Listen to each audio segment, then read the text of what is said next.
உங்களோட பேர் என்னங்க? எங்கிருந்து வரீங்க? என்ன தரவரிசையின் என்ன துறையை தேர்ந்தெடுத்திருக்கீங்க? பேர் ஸ்வேதா, மதுரையிலேருந்து வரேன். Overall rank 1432, communal rank 737. நான் வந்து அனிமல் ஹஸ்பண்ட்ரி அண்ட் வெட்டினரி சயின்ஸில் ஜேஏவா செலக்ட் பண்ணியிருக்கேன். என்ன படிச்சிருக்கீங்க மேம்? நான் வந்து எம்எஸ்சி பிஎட் முடிச்சுட்டு ஒர்க் பண்ணிக்கிட்டு இருக்கேன். லைக் ஸ்கூலில் டீச்சராக ஒர்க் பண்ணிட்டு இருக்கேன். ஸோ பார்ட் டைமாக லைக் வீட்டில் கிடைக்கிற டைமில் தான் படிச்சுட்டு இருந்தேன். நைட் அப்படி தான் படிச்சுட்டு இருக்கேன். எத்தனாவது முயற்சியில் வெற்றி பெற்றிருக்கீங்க? இல்லை, நான் வந்து யூஜி பிஜி பண்ணுறப்பையும் ட்ரை பண்ணேன். பட் ஃபுல் ஃப்ளெஜ்டாக வந்து உட்காந்து டிஎன்பிஎஸ்சிக்குன்னு படிக்கல. டைம் கிடைக்கிறப்ப பிகாஸ் பிஜி டைமில் ப்ராஜெக்ட் இருக்கும், யூஜி இதெல்லாம் பண்ணிட்டே இது வந்து தேர்ட் அட்டெம்ப்ட் ட்ரை பண்ணுறது, தேர்ட் அட்டெம்ப்ட். பட் ஃபுல் ஃப்ளெஜ்டாக ஃபர்ஸ்ட் அட்டெம்ப்ட் இப்போ தான் உட்காந்து ஃபுல்லாக படிக்க ஆரம்பிக்கிறேன். எவ்வளோ கேள்விகள் போட்டீங்க? 152 கொஸ்டின்ஸ் கரெக்டாக வந்திருக்கு.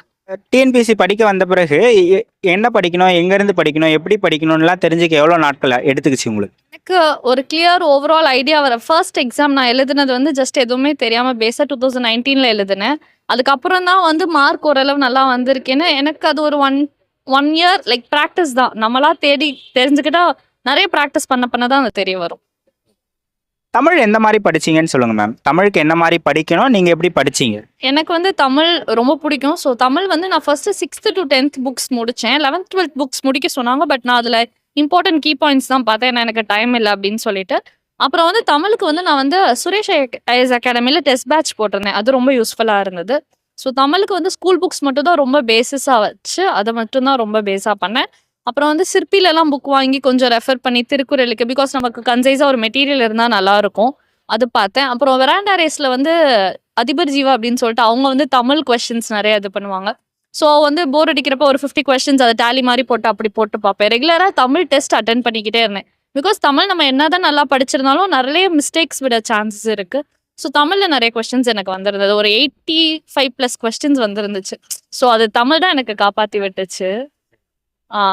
கலைச்சொற்கள், இலக்கணம் அதெல்லாம் எப்படி படிச்சீங்க? கலைச்சொற்கள் வந்து ஆக்சுவலா என்ன அப்படின்னா இங்கிலீஷ் கொஞ்சம் ஓரளவு தெரிஞ்சதுனாலேயே ஓரளவு ஈஸியா இருந்தது. English medium. So but Tamil ரொம்ப பிடிக்கும் அப்படின்றப்ப கலைச்சொற்கள் ஈஸியா இருந்தது. ஆனாலும் 1-2 மிஸ்டேக்ஸ் பண்ணேன். இலக்கணம் வந்து நம்ம பேசிஸ் ஸ்ட்ராங்கா இருந்தாலே போதும்.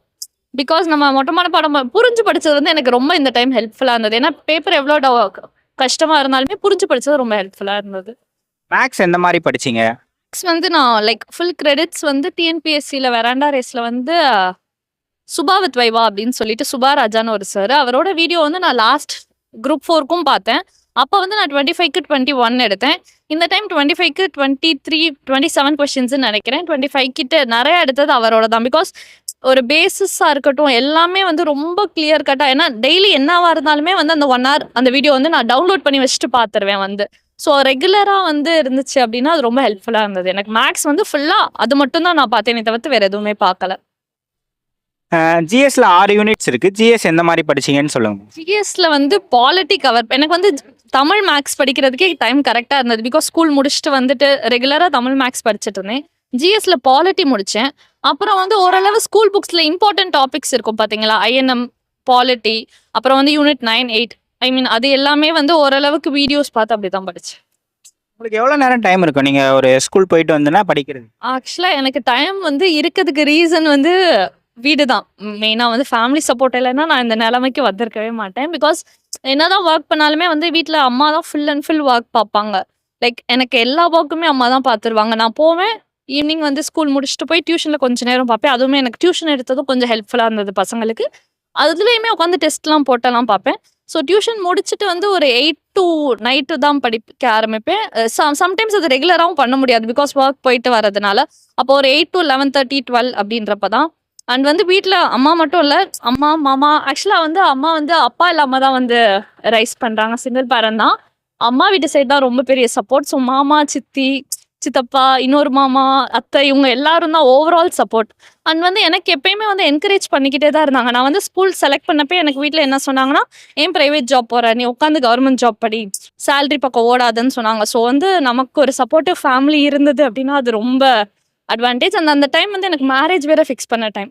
அப்போ என் ஃபியான்சியுமே அதை அண்டர்ஸ்டாண்ட் பண்ணிக்கிட்டு, ஓகே நீ படிக்கிற டைமில் பேசலாம் வேணாம், நீ படித்து முடிச்சுட்டு நல்லா எக்ஸாம்ஸ் மேரேஜ் ஆகிட்டு தான் நான் வந்து குரூப் 2வும் எழுதினேன். அப்பயுமே வந்து மேரேஜ் முடிச்சுட்டுமே வந்து நீங்கள் குரூப் 2 படிங்க, இப்பயுமே அவங்க அதான் சொல்றாங்க. நீங்க வந்து குரூப் 4 எடுத்திருக்க. பட் இன்னும் நெக்ஸ்ட் வந்து நல்லா ப்ரிப்பேர் பண்ணு அப்படின்ட்டு. ஸோ என் ஃபேமிலி இல்லன்னா என்னால இது கண்டிப்பா அதுவும் அம்மா இல்லன்னா சுத்தமா முடியாது. பிகாஸ் ஃபுல்லா வீட்ல ஒரு வேலை கூட பார்க்க மாட்டேன். யாருமே அவ்வளோ விட மாட்டாங்க. என்ன எப்ப பாரு புக்ல தான் இருக்கு அப்படின்னு சொல்லுவாங்க. ஸோ அம்மா இல்லன்னா கஷ்டம். நோட்ஸ்லாம் எடுக்க நேரம் இருந்ததுங்க உங்களுக்கு? நோட்ஸ் வந்து ஆக்சுவலா என்னன்னா, ஸ்டார்டிங்ல நான் நெறைய டைம் வேஸ்ட் பண்ணிட்டேன் நோட்ஸ் எடுத்துன்னு. ஏன்னா மேத்ஸ்க்கு வந்து ரெகுலரா நான் ஒரு 2 இயர்ஸா அந்த வீடியோஸ் பார்த்துட்டு இருக்கேன் 2 எக்ஸாம்ல. ஸோ வந்து ஃபர்ஸ்ட் டைம் எனக்கு பார்த்தப்ப நோட்ஸ் எடுத்து தான் எழுதினேன். ரொம்ப யூஸ்ஃபுல்லா இருந்தது. பட் பாலிட்டிக்கலா வந்து சுரேஷ் ஐஏஎஸ் அகாடமில புக்ஸ் வாங்கி படிச்சேன். பிகாஸ் ஸ்கூல் புக்ஸ் கலெக்ட் பண்ணி படிக்கிறத விட இது ப்ரிசைஸா ஒரே ஒரு புக் அப்படின்னா பாலிட்டி, யூனிட் 8க்கெல்லாம் அந்த புக்ஸ வச்சு படிக்கிறப்ப யூஸ்ஃபுல்லா இருந்தது. கரண்ட் அஃபேர்ஸ்லாம் எப்படி படிச்சீங்க? கரண்ட் அஃபேர்ஸ்மே நான் வந்து சொல்லணும் அப்படின்னு பார்த்தீங்கன்னா, கரண்ட் அஃபேர்ஸ் ஸ்பெஷலைஸ்டா படிக்கல. இந்த சுபாபித் வைவா சொன்னேன்ல, அந்த சார் தான் வந்து கன்சைஸா ஒரு டாபிக் வைஸா லைக் மந்த் வைஸா வந்து ஜான்வரி மந்த், ஃபெப்ரவரி மந்த் அப்படின்னு போட்டிருந்தாங்க. எனக்கு நிறைய டைமும் இல்லை. நான் ஒரு 3 மந்த்ஸ் தான் பார்த்துட்டு போனேன். அதுல இருந்துமே நிறைய கொஸ்டின்ஸ் கேட்டிருந்தாங்க ஃபெப்ல இருந்து. நீங்க ஒரு செல்ஃப் டவுன் ஆனா உங்களை எப்படி மோட்டிவேட் பண்ணிப்பீங்க மேம்? செல்ஃப் டவுன் ஆனா வந்து நம்ம வந்து ஹாப்பியா லைக் நம்ம இந்த பிளேஸ்ல இருக்கப்ப நம்மளால எத்தனை பேர் ஹாப்பியா இருக்காங்க. என்ன வந்து ரொம்ப பிலீவ் பண்ணி தான் எங்க வீட்ல வந்து இவ்வளோ ஃப்ரீயா விட்டாங்க. லைக் வந்து நான் வந்து யூஜி முடிச்சுட்டு வேலைக்கு போறேனே, இல்ல வேணாம் பெட்டரா பண்ணு. பிஜி முடிச்சுட்டு வேலைக்கு போறேனே, இல்ல வேணாம் சேலரி பின்னாடி ஓடாது, பிஎட் முடிச்சிரு. அப்போ வந்து அவங்களுக்கெல்லாம் நம்ம என்ன ரிட்டர்ன் கொடுக்க போறோம், அதை நம்ம யோசிச்சாலே போதும். லைக் அப்பப்போ தோணும், ரொம்ப கண்டினியூஸா படிச்சுட்டே இருக்கோமே, இல்ல பிரைவேட் ஜாபே போதுமா அப்படின்னு. பட் இன்னைக்கு ஃபேமிலியில வீட்லலாம் அவங்க ஃபேஸ்ல அந்த சிரிப்பை பார்த்தோன்னே இன்னும் கூட ஹார்ட் ஒர்க் போடலாம், இன்னும் போட்டு கூட அவங்களுக்காக நிறைய பண்ணலாம் அப்படின்னு தோணுது. உங்களுடைய ரிவிஷன் ஸ்ட்ராட்டஜி இல்ல மெத்தட் பத்தி சொல்லுங்க. ரிவிஷன் வந்து என்ன அப்படின்னு பார்த்தீங்கன்னா, இப்போ தமிழ்ல வந்து திருக்குறள்லாம் இருக்கும். அதெல்லாம் நான் ஸ்டார்ட் பண்றப்ப ரொம்ப கஷ்டமா தான் இருக்கும்.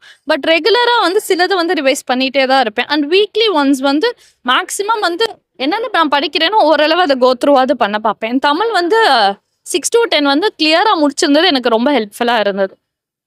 இப்போ நீங்க மொபைல் படிக்க நிறைய யூஸ் பண்ணியிருக்கீங்க இல்லையா? இப்போ ஃபோன் வந்து உங்களுக்கு ஒரு டிஸ்ட்ராக்ஷனா இருந்தது. ஐ மீன் சோஷியல் மீடியா யூசேஜ் இருக்கிறத பொறுத்து தான். நான் ஆக்சுவலா இன்னும் இன்ஸ்டாகிராம்ல இல்ல.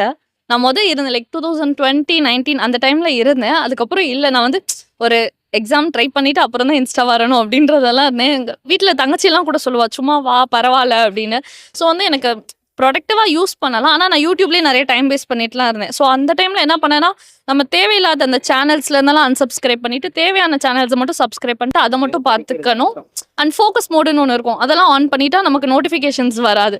அப்போ யூடியூப்ல நான் வீடியோ பார்க்குறேன் அப்படின்னா எனக்கு வாட்ஸ்அப், டெலகிராம் மெசேஜஸ்லாம் வராது. ஸோ நான் வந்து டெலகிராம்ல வந்து நிறைய கொஸ்டின்ஸ் இருக்கும். ஸோ நம்ம ப்ரொடக்டிவா யூஸ் பண்ணிக்கிட்டா பாசிட்டிவா இருக்கலாம். இப்போ படிக்கிறது ஒரு பார்ட் இல்லையா? இப்போ இன்னொரு பார்ட் வந்து நம்ம எக்ஸாமில் எப்படி எழுதுறோம், அந்த 3 மணி நேரத்தில் எப்படின்றது, அதை எப்படி நீங்கள் அந்த 3 மணி நேரத்தை எப்படி யூட்டிலைஸ் பண்ணீங்க, எந்த மாதிரி எழுதுனீங்கன்னு சொல்லுங்கள். ஆல்ரெடி வந்து சில மிஸ்டேக்ஸ் என்னென்ன பண்ணியிருக்கேன் அப்படின்னா, நம்ம வந்து கம்ப்ளீட்டாக அந்த சென்டென்ஸை வாசிச்சிருக்க மாட்டோம். லைக் வேற எது எதிர்ச்சொல் கேட்டிருப்பாங்க, நம்ம பொருள் எழுதியிருப்போம். இல்லை ஒன்ஸ் எல்லாம் லைக் லாஸ்ட் எக்ஸாம்ல நான் இந்த எக்ஸாம்லேயே ஒரு சின்ன மிஸ்டேக் என்ன பண்ணிட்டேன்னா, ஒரு 3 கொஸ்டின்ஸ்க்கு பிசிஏ அப்படின்னு சூஸ் பண்ணிட்டு ஒரு 51 கொஸ்டின் லீவ் பண்ணணும். ஆனால் நான் 51லேருந்து ஷேட் பண்ணிட்டேன். அப்போ அந்த டைமில் நம்ம பேனிக் ஆகிடக்கூடாது. ஓகே 3 மார்க் போச்சு, வேற என்ன ஃபோக்கஸ் பண்ணுறதுன்ட்டு. அண்ட் எனக்கு வந்து ஒரு அண்ணா வந்து தினேஷ் அண்ணான்னு சொல்லிட்டு ஒரு அண்ணா வந்து ரொம்ப கைட் பண்ணாங்க. அவங்க வந்து முடிச்சுட்டு இப்போ வந்து ரெஜிஸ்ட்ரேஷன் டிபார்ட்மெண்ட்டில் ஒர்க் பண்ணிட்டு இருக்காங்க. அவங்க என்ன சொன்னாங்கன்னா, கீ பாயிண்ட்ஸ் எதுன்னு பார்த்துட்டு அதை மட்டும் சர்க்கிள் பண்ணி வச்சுக்கணும்னு சொல்லுவாங்க அந்த கொஸ்டின் பேப்பரில். இப்போ பொருள் கேட்டிருக்காங்கன்னா பொருள் சர்க்கிள். ஸோ அந்த மாதிரி கைடன்ஸ் இருந்தப்போ எனக்கு ரொம்ப ஹெல்ப்ஃபுல்லாக இருந்தது. இப்போ ப்ரெஷர் எப்படி ஹேண்டில் பண்ணுவீங்க மேம்? இப்போ பேனிக் இந்த மாதிரி சொன்னீங்க இல்லையா? இப்போ ஒரு தப்பு பண்ணிட்டேன்னு பேனிக் ஆகும், நம்மளுக்கு ரொம்ப டென்ஷன் ஆகும். அந்த டைம்ல நம்ம வந்து ஆன் த ஸ்பாட்ல இருக்காதான். பிகாஸ் நம்ம அந்த டைம் வந்து இன்னும் ஸ்ட்ரெஸ் ஆகிடக்கூடாது. ஸோ அடுத்தலாம் நான் என்ன பண்ணேன் அப்படின்னா, இப்போ குரூப் 2க்குலாம் என்ன பண்ணேன்னா, ஒவ்வொரு கொஸ்டினுக்கும் நான் பார்ப்பேன். அண்ட் டைம் மேனேஜ்மெண்ட் ரொம்ப முக்கியம். எப்பயுமே ஸ்டார்டிங்ல கொஸ்டின் பேப்பர் கொடுத்தோன்னே வந்து மேக்ஸ்ல ஒரு 4 கஷ்டமான சம் சால்வ் பண்ணிட்டா வந்து ஃபியூச்சர்ல நமக்கு டைம் இல்லை அப்படின்னாலுமே வந்து அது ரொம்ப ஈஸியா இருக்கும். ஏன்னா நான் கொஸ்டின் கொடுத்தோன்னே மேக்ஸ்ல ஒரு 5 கொஸ்டின்ஸ் போட்டேன். அது லாஸ்ட் வந்து எனக்கு ரொம்ப ஹெல்ப்ஃபுல்லா இருந்தது. ஏன்னா இந்த டைம் வந்து கொஸ்டின் பேப்பர் ரொம்ப லென்த்தி அண்ட் தமிழ்லேயே ரொம்ப டைம் கன்சியூம் ஆச்சு. ஸோ அது ரொம்ப யூஸ்ஃபுல்லா இருந்தது. நீங்கள் ஆஸ்பிரன்ஸுக்கு என்ன மெசேஜ் சொல்லுவீங்க படிக்கிறவங்களுக்கு? என்ன மெசேஜ் அப்படின்னா, உங்களுக்கு இது ரொம்ப பிடிச்சி பண்றீங்க அப்படின்னா வந்து கண்டிப்பா யாருக்காகவும் எதுக்காகவும் விட்டுறாதீங்க. பிகாஸ் என்னோட வந்து நான் அந்த கம்யூனல் ரேங்க் நான் வந்து இப்போ எடுத்து பார்க்குறப்ப தான் தெரியும். லைக் லாஸ்ட் 3 இயர்ஸாலாம் வந்து பார்த்தீங்கன்னா 1 lakh பிளேஸ்ல இருந்திருப்பேன், இல்லைன்னா 60,000 அப்படி இருந்துட்டு இந்த டைம் வந்து 1000 அப்படின்னு பார்க்குறப்ப எனக்கே வந்து ஃபர்ஸ்ட் கண்ணு கலங்கி தான். எங்கள் அம்மாட்டெலாம் கால் பண்ணப்போ பரவாயில்ல போச்சுன்னா விடு, அப்படின்னு தான். ஸோ இப்போ எனக்கு வந்து ஃபேமிலி சப்போர்ட் இருந்தது. எல்லாருமே லைக் என் ஃபேமிலி அம்மா சைடு எல்லாருமே அவ்வளோ சப்போர்ட் பண்ணாங்க. ஃபியான்சியும் சப்போர்ட் பண்ணாங்க. ஃப்ரெண்ட்ஸ், ஒர்க் பிளேஸ்ல எல்லாத்துலயுமே வந்து எனக்கு வந்து ஓரளவுக்கு என்கரேஜ் பண்ணாங்க. ஆனா சப்போஸ் அது இல்ல அப்படின்னாலுமே நம்ம வந்து நம்மள வந்து ஒரு இடத்துல ப்ரூஃப் பண்ணி காட்டினா தான் எல்லாருமே நம்புவாங்க. நெறைய பேர் சொல்லுவாங்க, "எதுக்கு இவ்வளோ படிச்சுட்டு சும்மா டைம் வேஸ்ட் பண்ற?" அப்படின்ட்டு. ஸோ நம்ம வந்து நம்ம தான் ஒரே மோட்டிவேஷன். வேற எதுவுமே இல்ல. ரிசல்ட் வந்து ரொம்ப நல்லா இருக்கும். லைக் நம்ம அம்மா மூஞ்சில ஒரு சிரிப்பு பார்க்குறப்ப, இல்ல வீட்ல எல்லாரும் சந்தோஷமா வீட்ல ஷேர் பண்றப்ப அது ரொம்ப சந்தோஷமா இருக்கும். இந்த மொமெண்ட் எப்படி இருந்ததுன்னு சொல்லுங்க, ஃபோட்டோ எடுத்தது. ரொம்ப லைக் அம்மா வந்து அது பார்க்கணும் அப்படின்றது ரொம்ப ஆசை. அம்மா வந்து நான் இப்போ யூஜி, பிஜில ஏதாவது ஒரு அவார்ட் வாங்குனாலே ரொம்ப எக்ஸைட் ஆயிருவாங்க. ஸோ வந்து அவங்க அவ்வளோ கஷ்டப்பட்டு அப்பா இல்லாம நம்மள வளர்த்து இவ்வளோ அவங்க ஹார்ட்ஷிப்ஸ் எல்லாம் இன்னும் நம்ம பெஸ்ட்டா பண்ணா இன்னும் அவங்க ஹாப்பி ஆவாங்கல்ல அப்படின்னு இருந்தது. வொர்த் த வெயிட் அப்படின்ற மாரி. நன்றி. All the best. தேங்க்யூ.